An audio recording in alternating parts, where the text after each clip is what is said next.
সামান্য কিছু মাংস আর ডিম দিয়ে তৈরি করা যায় এই ডিম চিকেন ডুমপ্যাক রেসিপিটি। খেতে খুবই অসাধারণ, অল্প উপকরণে খুব সহজে তৈরি করা যায়। আসসালামু আলাইকুম, সবাই কেমন আছেন? তো শুরুতে আমি এখানে বুকের মাংস নিয়ে নিয়েছি পরিমাণ মতো। তো আমি যতটুকু তৈরি করবো এতটুকু নিয়েছি। এখানে সামান্য পরিমাণ লবণ, মরিচের গুঁড়া, গোলমরিচের গুঁড়া দিয়ে একটু মেখে নেব। এরপর একটু সয়া সস দিব, দিয়ে আবারও মেখে নেব, মেখে এক পাশে রেখে দেব এবং একটা ডিম ফেটিয়ে নেব এভাবে কাঁটা চামচের সাহায্যে। এবং লাগবে পেঁয়াজ কুচি, রসুন কুচি, কাঁচামরিচ কুচি এবং টমেটো কুচি। তো এই সবগুলো আমি কেটে রেখেছি আগে থেকে, এবং ধনিয়া পাতা কুচি। চলুন এখন সরাসরি চুলে চলে যাই। তো এখানে তেলের পরিমাণটা একটু কমই লাগে। তো যাই হোক, আমি এখানে এক টেবিল চামচ পরিমাণ তেল দিয়ে দিয়েছি। এখন ম্যারিনেট করা মাংসগুলো আগে ভেজে নেব। তো মাংসটা গোল্ডেন কালার হয়ে আসলে এরপর আমি এগুলো নামিয়ে নেব। তো এভাবে কিছুক্ষণ ভেজে নেব। তো এই ডিম চিকেন ডুমপ্যাক রেসিপিটি একটি চাইনিজ খাবার হলেও আমরা যেহেতু বাঙালি, তো আমরা একটু ঝাল ঝাল করে তৈরি করব, আর খেতে খুবই অসাধারণ লেগেছে। এই রমজানে সেহরিতে এই রেসিপিটি তৈরি করা যায়, এবং ঈদেও ফ্রাইড রাইসের সাথে এই রেসিপিটি তৈরি করা যায়। স্পেশাল একটা রেসিপি হয়ে যাবে, খেতে খুবই অসাধারণ।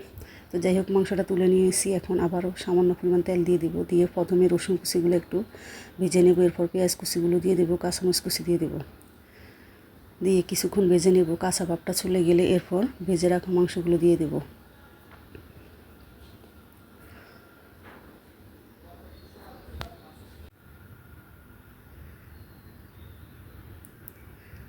এরপর সামান্য পরিমাণ হাফ চামচ করে আদা রসুন পেস্ট, টোটাল 1 চামচ দিয়ে দেব, দিয়ে আর আবারও কিছুক্ষণ নেড়ে নেব। এখন সামান্য পরিমাণ গরম মশলা গুঁড়া এবং জিরা গুঁড়া দিয়ে দেব, দিয়ে ভেজে নেব কিছুক্ষণ।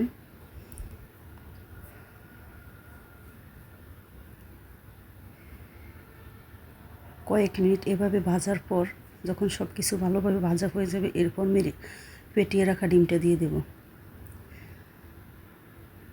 ডিম দিয়ে এভাবে আবারও কিছুক্ষণ নেড়ে নেব, এবং ডিমটা যখন মাংসের গায়ের সাথে মিশে যাবে, এরপর দিয়ে দেব এখানে কুচি করে রাখা টমেটো। তো টমেটো দিয়ে কিছুক্ষণ নেড়ে চেড়ে নেব। নেড়ে চেড়ে নেওয়ার পর আমি লবণ চেক করে দেখেছি, সামান্য পরিমাণ লবণ দিয়ে দিলাম আবারও। এখন সব কিছু একসাথে মিশিয়ে কিছুক্ষণ ঢাকনা দিয়ে রাখবো এবং আগুনটা লো করে রাখবো। এখন টমেটো কিছুটা গলে গেছে, সব কিছু মিশিয়ে রান্নাটা প্রায় কমপ্লিট। ধনিয়া পাতা কুচি দিয়ে নামিয়ে নেব।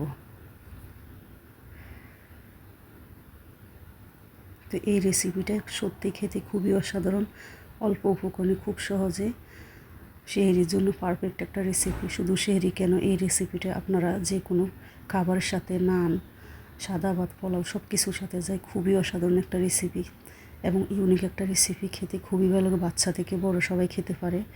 বাচ্চারা খেলে একটু ঝালটা কম দিন, আর বড়রা খেলে একটু ঝালটা বাড়িয়ে দিন। তো ভিডিওটা কেমন লেগেছে অবশ্যই কমেন্ট করে জানাবেন। আল্লাহ হাফিজ।